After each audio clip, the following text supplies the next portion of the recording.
ফয়সাল মাহমুদ শান্ত, আপনার কাছে প্রশ্নটা একটুখানি ভিন্ন ভাবে করি যে সরাসরি জনগণের ভোটে নির্বাচিত হচ্ছেন না তারা, এই কারণে আমাদের এই আলোচনাটা আছে। এটি কি আসলে আপনি কি পুরুষতান্ত্রিক মনোভাবের জায়গা থেকে বলেন কিনা যে তাদের আসলে গ্রহণযোগ্যতা নিয়ে অনেক ক্ষেত্রে প্রশ্ন ওঠে, মানে হয়তো একাডেমিক আলোচনায় না হলেও আপনি যদি নানানভাবে আলোচনাগুলো আসে, কিন্তু এই সংরক্ষিত নারী আসনের মধ্যে সরকারি দল এবং বিরোধী দলের অনেকেই আছেন যারা রাজপথে তো ছিলেনই, এবং এই যে টকশোর যে আলোচনা, তারা কিন্তু উজ্জ্বল মুখ অনেকেই আছেন, আমি নাম নাই বা বললাম, সরকারি এবং বিরোধী দলের দুই পক্ষের মধ্যেই আছেন। এখন তারা সরাসরি ভোটে নির্বাচিত হলেন না, এবং এই দাবিটা কিন্তু নারীদের পক্ষ থেকে বরাবর ছিল যে সরাসরি ভোটেই তারা অংশগ্রহণ করতে চান। সুযোগটা কতটুকু থাকে আপনি যদি আর্লিপার কথা ধরে বলেন?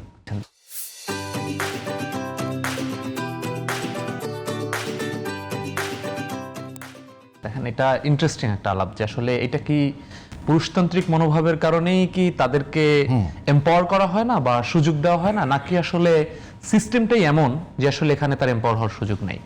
এটা ফিলোসফিক্যাল কোশ্চেনে আমি কেতাবি আলোচনায় আমি ঢুকতে চাই না, আমি খুবই প্র্যাকটিক্যাল একটা কথা বলি। সেটা হচ্ছে যে দেখেন, এটা তো খুবই বাস্তব কথা যে যেই সমস্ত নারীরা এই সংসদ হিসেবে আসেন, এদের সবার কথা না বললে অধিকাংশই কিন্তু মাঠে দীর্ঘদিনের লড়াই সংগ্রামের মধ্য দিয়ে আসেন। এখন সমস্যাটা কোথায় ঘটে? সমস্যাটা হচ্ছে আমি যখন সংরক্ষিততে যাচ্ছি তখন আমাকে সিলেক্ট করছে একজন বা দুইজন ব্যক্তি দল, আর যখন যিনি নির্বাচিত হয়ে আসছেন সামগ্রিক ভাবে জনগণের দল সিলেক্ট করার পরেও তাকে জনগণের কাছ থেকে একটা সেকেন্ড একটা বৈধতা নিতে হচ্ছে। তো যখন সে বৈধতাটা নিতে পারে তখন কিন্তু সে ওই এলাকার যে ভোটার এবং দেশের যে জনগণ, সেটার একটা প্রত্যক্ষ বৈধতা থাকে। এবং কখনো কখনো এরকম পরিস্থিতিও হয়, দলের মধ্যে যদি তার অবস্থা খারাপও হয়, জনগণ তাকে প্রোটেক্ট করে। যেমন আমরা বিদ্রোহী প্রার্থীদের ক্ষেত্রে দেখি যে যখন দল তাকে অবমূল্যায়ন করে তখন সে বিদ্রোহী হয়ে জনগণের ভোটে নির্বাচিত হয়, এরকম ঘটনাও ঘটে। তার মানে জনগণের সরাসরি ভোটের যদি শান্ত ভাই, আমি যদি একটা লাইন যুক্ত করি যে এইবারে সংরক্ষিত নারী আসনে এমন সদস্যও আছেন যাদেরকে আপাত দৃষ্টিতে মনে হয়েছিল যে তারা মনোনীত হবে না, কিন্তু তারা একটা জনগণের রিফ্লেকশন ছিল। সো আমি ওই জায়গায় আসতেছি। সো সেটা হচ্ছে, তার মানে এখন আমাদের যদি ঘটনা দেখি, আমরা 15 থেকে শুরু করেছি, আজকে 50, এই পুরো ত্রয়োদশ সংসদ পর্যন্ত আপনি যদি চিন্তা করেন তাহলে এটা 50 ফিগার হলে এটা 650 হয়, কিন্তু আগে কম ছিল।